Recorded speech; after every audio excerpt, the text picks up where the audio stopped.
오늘 우리에게 주시는 하나님의 말씀은 골로새서 4장 2절에서 4절의 말씀입니다. 기도를 계속하고 기도에 감사함으로 깨어 있으라.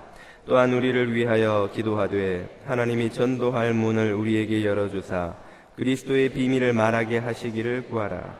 내가 이 일 때문에 매임을 당하였노라. 그리하면 내가 마땅히 할 말로써 이 비밀을 나타내리라. 아멘. 저는 한 20여 년 전에 한국 강원도 고성 지역에 있는 곳에서 군 생활을 했습니다. 군대에서는 사단 비서실이라는 곳에 근무했는데요.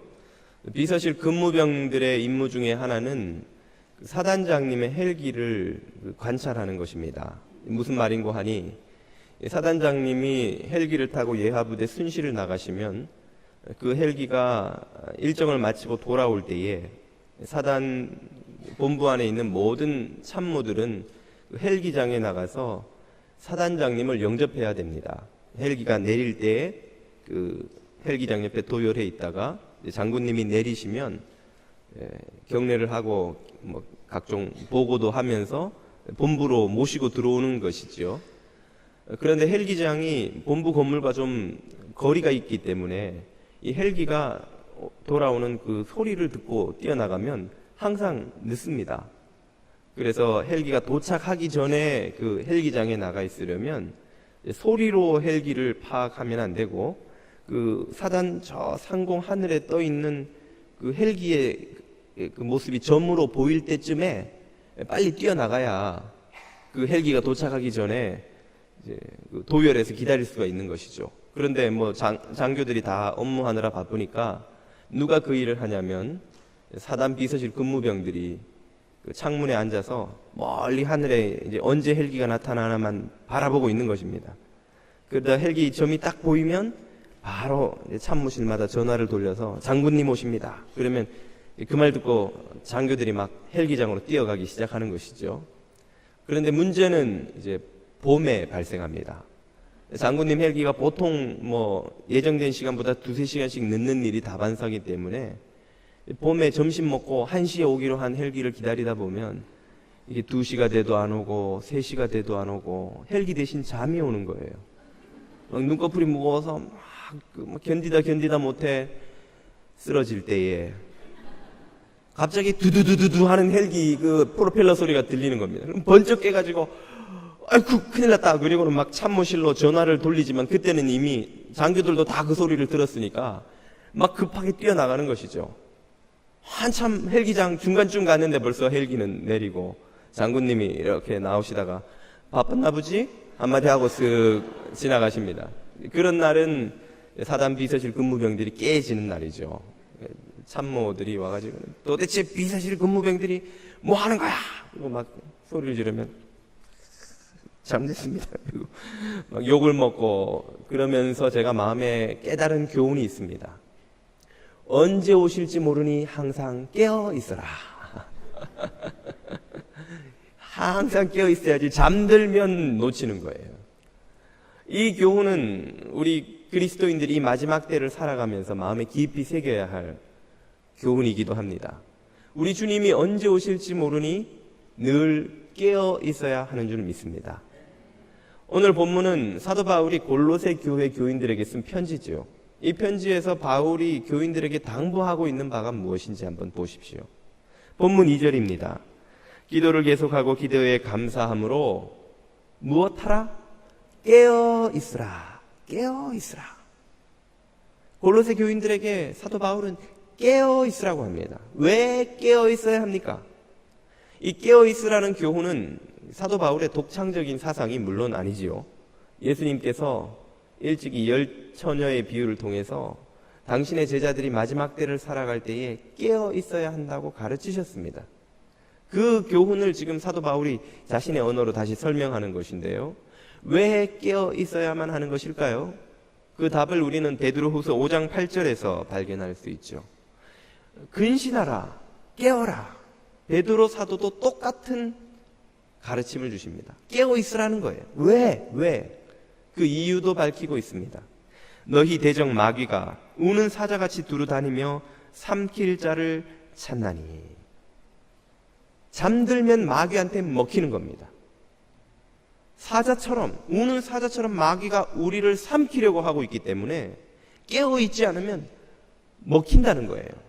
사자가 우리의 뭘 먹는다는 말입니까? 뭐 우리의 머리통을 이렇게 마귀가 집어 삼킨다는 뜻인가? 우는 사자 같은 마귀가 노리는 것이 무엇인지를 잠언 4장 23절은 이렇게 가르쳐 줍니다. 무릇 지킬 만한 그 어떤 것보다 더욱더 너의 마음을 지키라. 무릇 생명의 근원이 이에서 남이라. 마귀가 삼키려는 것은 우리의 마음입니다. 우리의 마음에 있는 생명을 마귀는 삼키려고 합니다. 우리의 마음을 삼키면 생명도 삼키는 것이죠. 마귀에게 마음이 먹혀 버리면 생명을 잃는 것입니다. 마귀에게 마음을 먹히는 것이 어떤 것인지 성경에 여러 가지 예가 등장하는데요. 그 중에 하나만 대표적인 것을 꼽아보라면 역시 가룟 유다의 예가 되겠습니다. 가룟 유다가 마음을 마귀에게 먹혀버린 것이 어떤 것인지 누가복음 22장 3절에 보면 이렇게 나옵니다. 12 중에 하나인 가룟인이라 부르는 유다에게 사탄이 들어가니, 사탄이 어디 들어갔다는 말입니까? 마음에 들어갔다는 거예요. 다른 말로 하면 마음을 먹어버렸다는 거예요. 똑같은 상황을 요한복음 13장 2절은 이렇게 설명합니다. 마귀가 벌써 시몬의 아들 가룟 유다의 마음에 예수를 팔려는 생각을 넣었더니, 마귀가 자신의 생각을 우리의 마음속에 집어넣는 거예요. 깨어있지 않으면, 잠들어 있으면 우리의 마음을 먹어버려서, 우리의 마음을 장악해서 우리의 마음에 마귀의 생각을 집어넣게 되는 것입니다. 유다의 마음이 마귀에게 먹혀버리니까 어떤 일이 일어났습니까? 유다는 예수님을 의심하고 불만을 품고 예수님을 원망하고 심지어는 예수님을 팔 생각을 하게 됩니다. 그리고 실제로 그것을 행동으로 옮겼죠. 그리고 나서 또 어떤 일이 일어납니까? 마귀가 유다를 놓아주지 않았습니다. 계속해서 유다의 마음속에 우울과 자책과 자기 비하와 죄책감과 정죄감과 절망감을 집어넣었습니다. 마침내 유다는 자살할 생각을 하죠. 그리고 그것도 실행에 옮깁니다. 마귀에게 마음을 빼앗기면 죽고 싶은 마음이 계속 드는 거예요. 야, 네 인생, 그런 인생 살아서 뭐하냐? 포기해라, 죽어라, 절망해라, 관둬버려. 마귀가 주는 생각입니다. 마귀에게 먹힌 마음의 상태입니다. 유다는 그런 비참한 지경에 이르고야만 한 것이죠. 멸망한 것입니다. 마음을 먹혀버리자 생명을 빼앗겨버린 것이죠. 마음을 빼앗긴 채 살아가는 사람의 영적 상태입니다. 마귀의 생각이 들어와서 불만과 불평과 걱정과 염려와 근심과 시기와 다툼과 미움과 우울과 좌절과 절망과 포기와 낙심이 가득해서 나중에는 죽고 싶은 마음이 듭니다. 그래서 많은 사람들이 자살을 택하는 이유인 것이죠. 이런 멸망에 빠지지 않도록 하기 위해서 깨어 있어야 한다는 것입니다. 그렇다면 어떻게 하는 것이 깨어 있는 것입니까? 방금 읽은 2절은 그 방법도 우리에게 알려주고 있습니다. 다시 2절을 보십시오. 기도를 계속하고 감사함으로 깨어 있으라. 어떻게 하는 것이 깨어 있는 것이라고요? 기도를 계속하는 것입니다. 기도는 에베소서에 의하면 믿음의 방패가 됩니다. 기도는 또한 우는 사자처럼 덤비는 사자를 물리치는 창이기도 합니다. 이 세상에 하나님을 제외하면 가장 신실한 존재를 꼽아보라면 아마 마귀가 될 것입니다. 마귀는 인류가 창조된 이래 지금까지 1년 365일 24시간 밤낮을 가리지 않고 우리를 집어삼키려고 시도하고 있습니다. 마귀에게는 이 세상의 모든 아담부터 지금까지 수백억이 넘는 인류를 유혹해온 노하우가 있습니다. 수만 가지 노하우가 있습니다. 인간의 종류별로, 기질별로 긍정적인 사람, 부정적인 사람, 적극적인 사람, 수동적인 사람, 우울질, 담즙질, 온갖 캐릭터, 심지어 공포의 B형 남자까지도 유혹할 수 있는 모든 노하우가 다 있습니다. 나는 신앙생활 오래 하고 경건훈련을 많이 해서 어지간한 유혹에는 넘어가지 않아. 그런 인간만 유혹하는 방법이 또 있습니다, 여러분. 온갖 방법이 다 있어요. 심지어 하나님의 마음에 합한 다윗도 넘어뜨리는 마귀라면 저나 여러분이나 누구도 그 유혹의 공격으로부터 자유로울 수 있는 사람은 없습니다. 유일한 방법, 그 마귀의 유혹을 막는 유일한 방법은 기도를 계속하는 거예요. 기도의 창을 놓지 않는 것입니다. 덤벼드는 우는 사자를 찔러 쫓아버리는 기도를 놓지 않는 것이 바로 깨어있는 방법입니다. 그래서 예수님은 제자들에게 여러 번 기도로 깨어있으라고 가르치셨죠. 대표적인 겟세마네 동산에서의 예를 보십시오. 마태복음 26장 41절입니다. 시험에 들지 않게 깨어서 무엇하라? 기도하라. 깨어있는 것과 기도하는 것이 같은 것입니다. 깨어서 기도하라. 마음은 원이로되 육신이 약하도다 하시고, 이 시험에 들지 않게, 시험이 무엇인지를 다른 병행 구절은 이렇게 설명해 줍니다. 누가복음 22장 40절. 그곳에 이르러 그들에게 이르되 유혹에 빠지지 않게 기도하라 하시고. 유혹. 마귀가 사용하는 온갖 노하우의 유혹들이 있기 때문에 그것들로부터 우리의 마음을 지키기 위해서 기도의 창을 손에서 놓지 말라, 그 뜻이죠.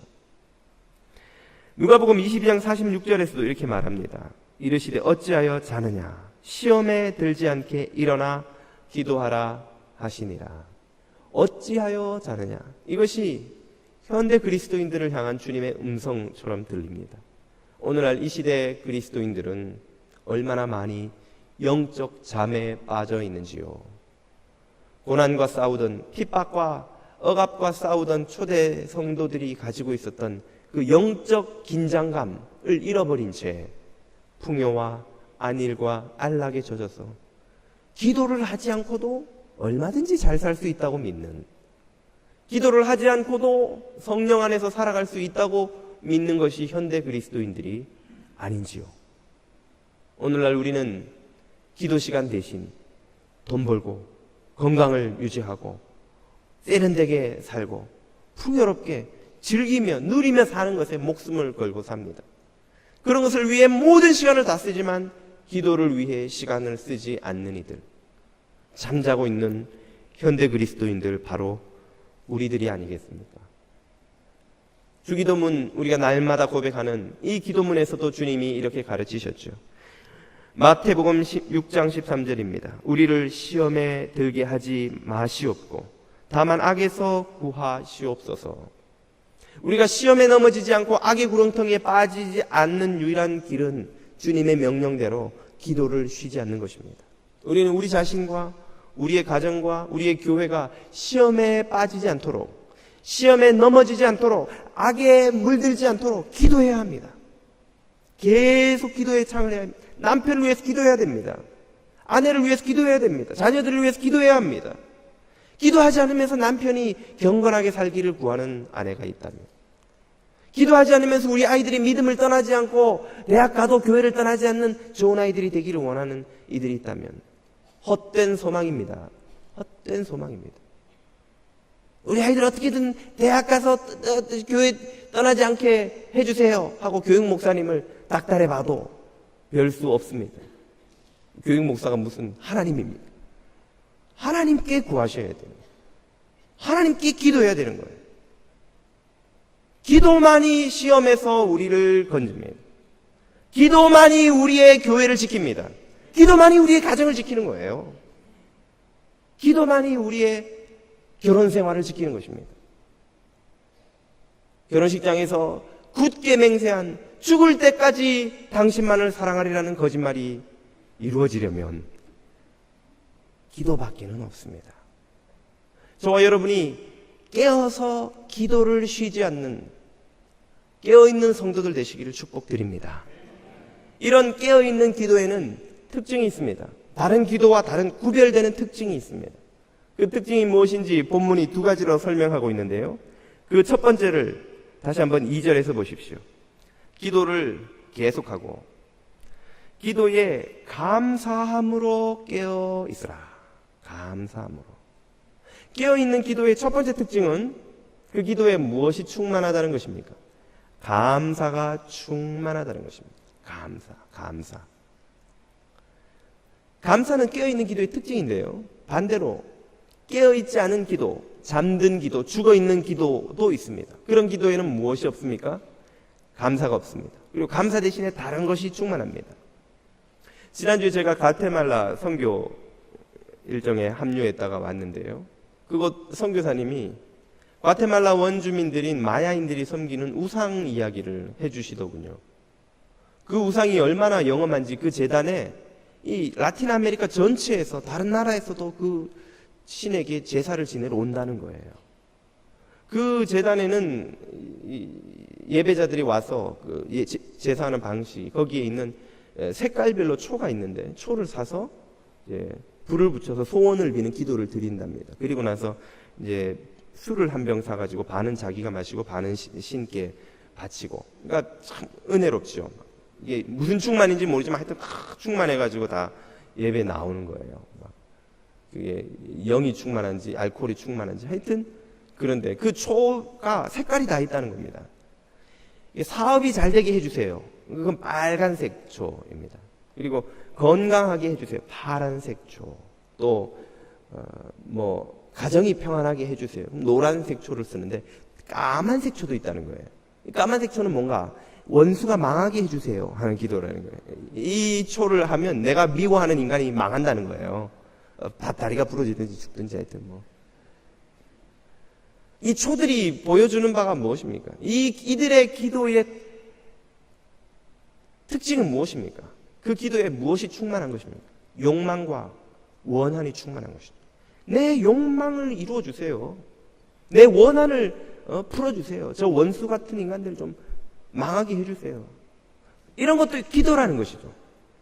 우리 그리스도인들도 이런 기도를 드릴 수 있고 심지어 드리고 있기도 합니다. 많은 사람들이 열심히 기도한다고 하는데 가정에서 불화하고 동료들을 속이고 고객을 속이고 교인들과 다투고 분란을 일으키는 이유가 무엇입니까?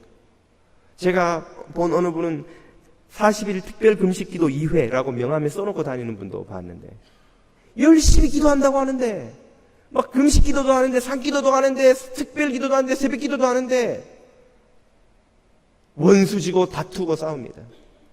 일터에 가면 손가락질을 받습니다. 저 교회 다닌다고 이 말만 번지를 하고 온갖 사기는 다 치고 말이에요.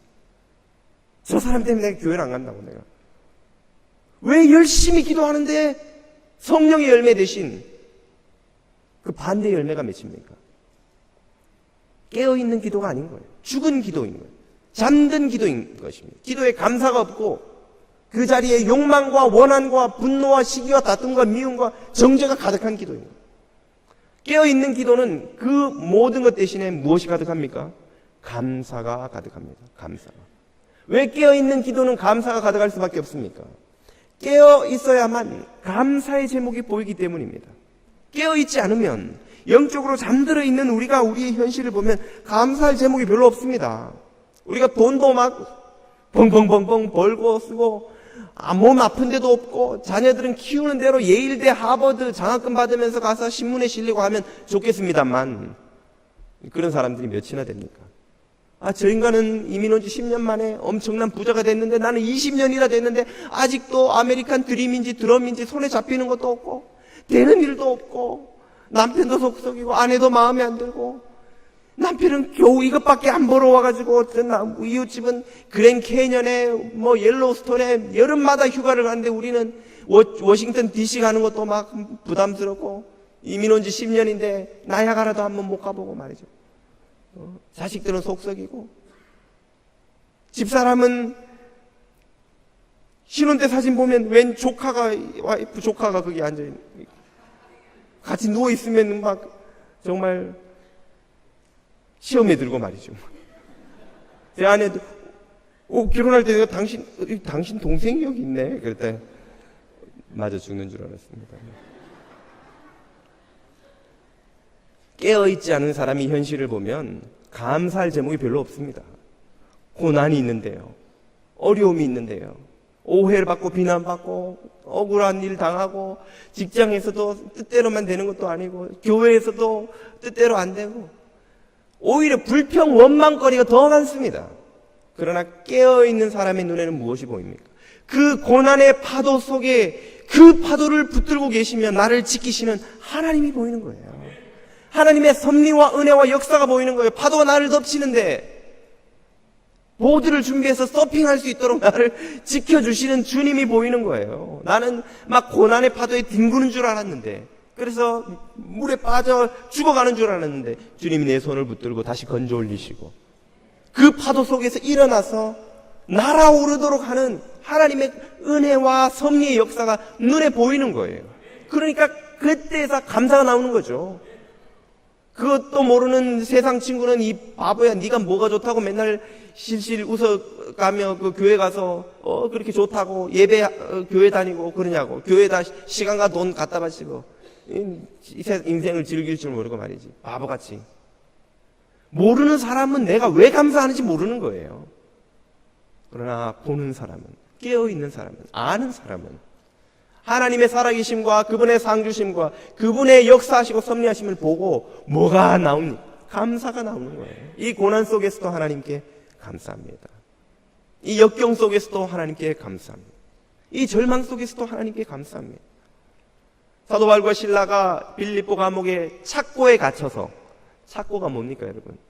우리가 옛날에 우리나라에서 감옥에 가두면 목에 이렇게 칼 씌우는 그거를 발목에다가 채우는 거예요.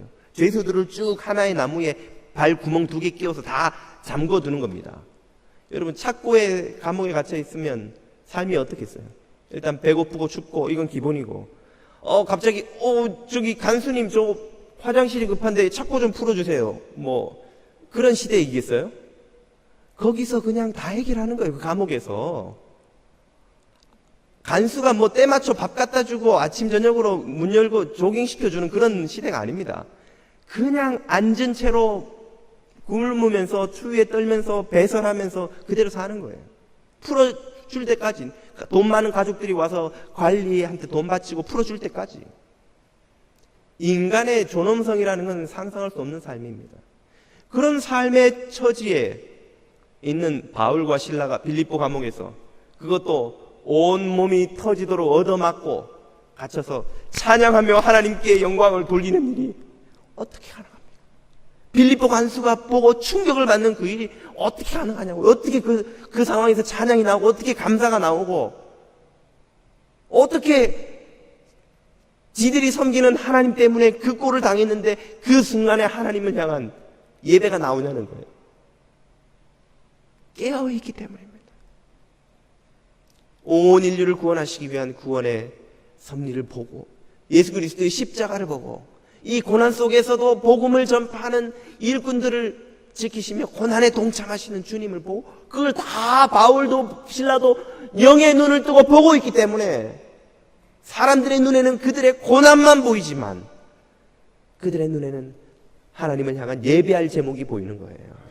그러므로 깨어있는 기도에는 감사가 충만한 것입니다. 사랑하는 교우 여러분, 저와 여러분의 눈에는 무엇이 보입니까? 저와 여러분의 기도에는 무엇이 충만합니까?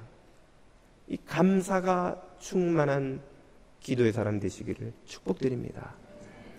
이 깨어있는 기도에 또 하나의 특징이 있습니다.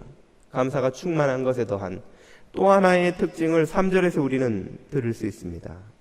또한 우리를 위하여 기도하되, 무엇을 위해 기도합니까? 우리를 위하여. 우리가 누구인가요? 바울과 함께 복음을 전하다가 옥에 갇혀있는 동역자들을 말하는 것이죠. 이 전도자들을 위해 기도하라는 거예요. 왜? 2가지 이유가 있습니다. 첫 번째는 하나님이 전도할 문을 우리에게 열어주사, 2번째는 그리스도의 비밀을 담대히 말하게 하시기를 구하라. 이 2가지 때문에 전도자들을 위해 기도하는 것, 그것이 깨어있는 기도의 또 하나의 특징입니다. 잠든 기도는 우리 비즈니스, 우리 집, 우리 아이, 우리 남편, 우리 와이프가 전부이지만, 깨어있는 기도는 하나님 나라의 복음과 그 복음의 전도자들을 위해 기도하게 됩니다. 그 전도자들을 위해 기도하는 내용, 그 결과가 2가지라고 하는 것이죠. 첫째는 전도할 문을 열어주사. 하나님이 전도할 문을 열어주시지 않으면 전도할 수 없는 것입니다. 어저께 과테말라 팀이 모든 일정을 은혜 가운데 아주 잘 마치고 왔는데 공항에서 문제가 생겼어요. 뉴욕 공항에 내려서 이미그레이션을 통과하려고 하는데 사람들이 구름대처럼 서서 꼼짝도 하지 않는 거예요. 그 입구에서. 아니 도대체 왜 안 움직여? 그리고 막 발을 동동거리면서 쳐다보고 있으니까 한참 있다 직원이 나와서 하는 말이 뉴욕 공항에 컴퓨터가 다운됐다는 거예요. 컴퓨터 복구할 때까지 기다리라는 거예요, 그냥.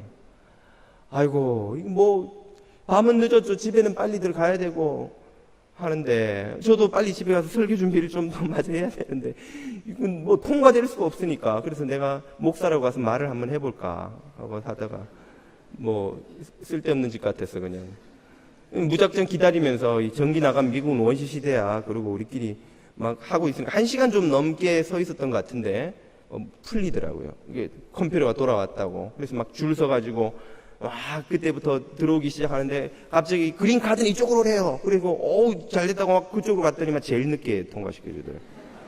저하고 김영승 집사님하고 마지막 테이프를 끊고 마지막으로 돌아보니까 아무도 없는데 우리 둘이서 누가 꼴찌 할까요? 그리고 가위바위보에서 제가 먼저 나오고 김 집사님 뒤에 나오고 예.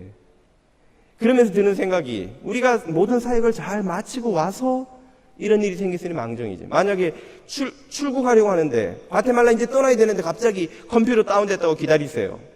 1시간이고 2시간이고 비행기 다 놓치고 하루 늦춰지면 일정이 도대체 어떻게 되겠어요? 모든 약속된 일정이 다 차질이 생기는 거죠.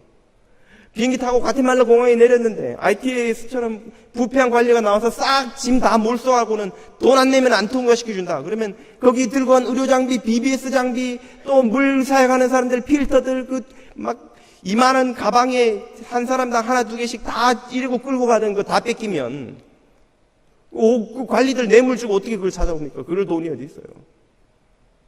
그럼 어떻게 사역을 하는 거예요? 52인승 버스를 빌려서 팀이 이동을 하는데 같이 사역하는 장흥호 선교사님이 찝차를 뒤에 몰고 가시면서 저보고 그거 타고 가자고 해서 뒤에 탔는데 이 50인승 버스가 매연이 아니라 검은 구름을 내뿜는 거예요. 부릉. 막 검은 구름이 확 밀려와서 찝차 창문으로 막 다 돌아서 우리가 구름 속으로 들어간 차가 막 그때마다 막 이걸 막 가만히 있으면 이 향긋한 휘발유 향을 견딜 수가 없어가지고 막 닫았다가 또 도저히 너무 더우면 또 열었다가 이렇게 바람 좀 들어다 또 구름이 우웅 나오면 또 막 닫았다. 계속 가면서 이 창문을 올렸다 내렸다. 그러면서 드는 생각이 야 저게 가는 게 신기하다. 저 중간에 퍼져버리면 어떡하나 저 차가. 차 퍼져버리면 여러분 어떤 일정은 막 산골로 3시간 4시간씩 올라갔는데 산길 한가운데서 차가 퍼지면 미국처럼 무슨 레카차가 와서 정비소에 끌어다 주겠어요. 무슨 정비사가 와가지고 뭘 하겠어요. 그냥 산속 한가운데서 퍼지는 거예요. 꼼짝도 못하는 거, 오도가도 못하는 거예요. 다른 차가 가서 뭐 정비사를 데리고 와서 물론 정비사가 와도 손 못 대는 경우가 대부분이지만 그런 일이 생기면 일정이 다 그냥 틀어져 엉망이 돼버리는 거예요. 아무것도 못하는 거예요. 바울이 소아시아로 가려고 할 때 하나님이 문을 닫으셨어요. 막으셨어요. 왜? 유럽으로 가라고. 하나님이 막으시면 못 가는 거예요. 우리가 과테말라 아니라 뭐 IT 어디라도 엘사 어디라도 가고 싶어도 하나님이 막으시면 못 가는 거예요. 하나님께 그 문을 열어주십시오 하고 기도해야 된다는 거예요. 그 기도 때문에 하나님이 문을 열어주셨고 은혜 가운데 과테말라 선교가 잘 끝난 것인 줄로 믿습니다. 이것을 위해 기도하고 또 하나 두 번째로 그렇게 문을 열어주신 다음에 우리가 입을 열어 복음을 선포할 수 있게 해주십시오라고 기도해달라고 합니다. 우리에게 복음을 전할 수 있는 담대함을, 복음의 능력에 대한 확신을, 이 영혼들에 대한 사랑을, 섬김에 대한 열정을 우리에게 주십시오라고 기도하는 거예요. 이것 없이는 섬길 수가 없는 것입니다. 아침에 눈을 떴는데 몸이 너무 피곤하고 짜증나고 만사가 귀찮아서 아무것도 하기 싫으면 어떻게 나가서 전도하고 섬기고 복음 전하고 하겠어요. 우리 집사님 중에 한 분이 간증하면서 아이 머리를 잘라주려고 이렇게 주르륵 빗을 빗는데 이런 벌레가 두두두두 떨어져가지고 으악 소리를 지를 뻔했다는 거예요. 근데 그러면 또 애가 상처받을 것 같아서 순간적으로 딱 입을 멈추고 주님 제발 제가 소리 지르지 않고 야 이 애기 상처 주지 않고 잘 끝까지 하게 해주세요. 그리고는 이렇게 하고 막 벌레가 막 줄줄줄 흐르는 그 머리를, 과테말라 아이들은 솔직히 말하면 굉장히 깨끗하고 예쁜 거예요. IT하고 비교도 안 됩니다. IT가 막 애들이 여기 눈에 이렇게 막 이상한 그 버전 비슷한 막 염증이 쫙 있고 거기 막 벌레들이 기어다녀요. 뭐 머리부터 발끝까지 얘는 태어나서 한번 씻기나 했는지 막 그런 애들도 많이 옵니다. 그런 애들을 만났는데 아이고 야 너는 저 조금만 떨어져서 내 저 할게.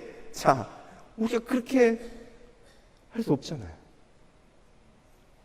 그런 아이들이 와도 손을 잡고 안고 기도하고 같이 얼굴을 부비고 그런 아이들을 품에 안고 하나님의 말씀을 가르치고, 어떻게 그걸 할 수 있습니까? 우리는 그렇게 할 수 없어요. 우리는 여기서 뭐 조금만 더러운 거 묻어도 손 씻고 세니타이저 막 닦아서 뭐 변기 넘길까봐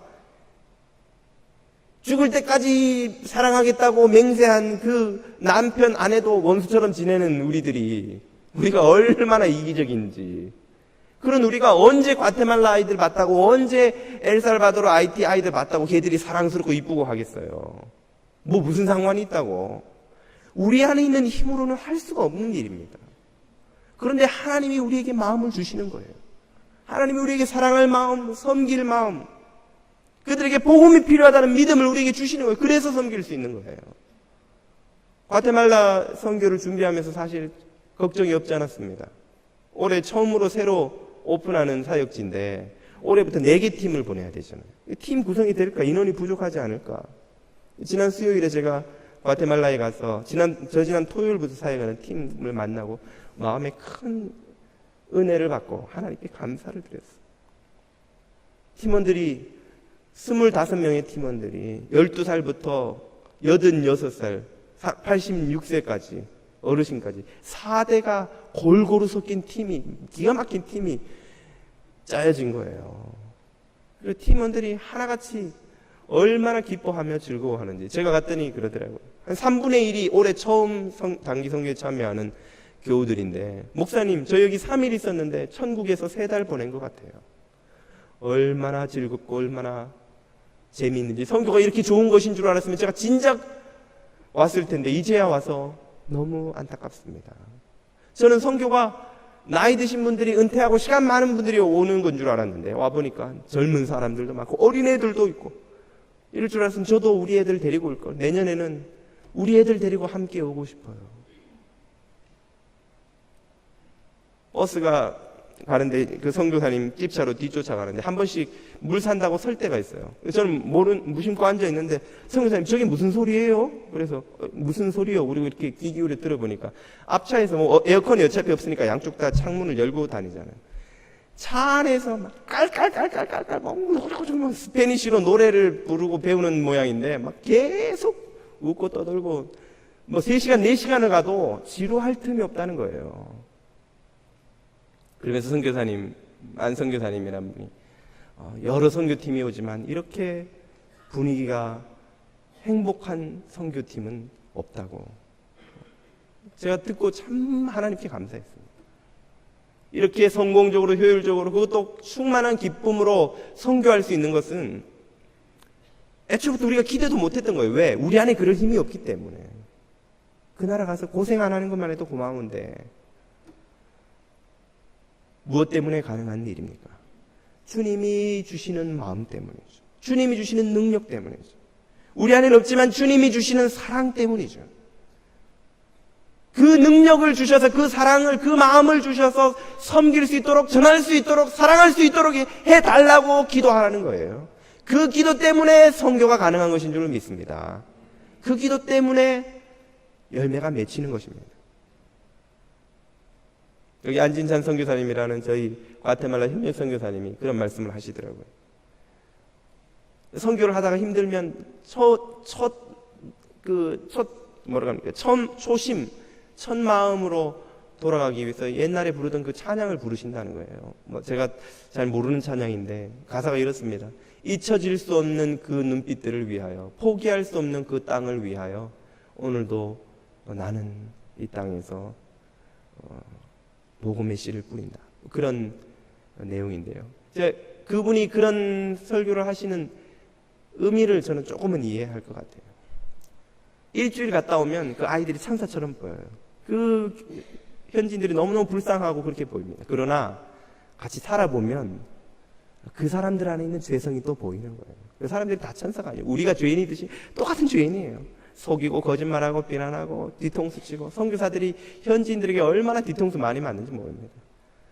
도와주면 나중에는 그 선교사님 욕하고 돈 달라고 그러고, 돈 안 주면 딴 데 가서 막 비난하고, 그런 경우가 많아요. 그래서 선교사님, 좀 베테랑 선교사님들은 절대로 돈으로 선교하지 말라고 합니다. 처음에 막 도와주는 돈을 많이 주기 시작하면 이 사람들이 거기에 유스도 돼버려요. 그리고 돈 더 달라고 그러면 안 주면은, 왜 선교 본부에서 너한테 돈 많이 줬는데 네가 다 중간에서 착복하고 우리한테 안 주냐, 그리고 막 욕하고 다녀요.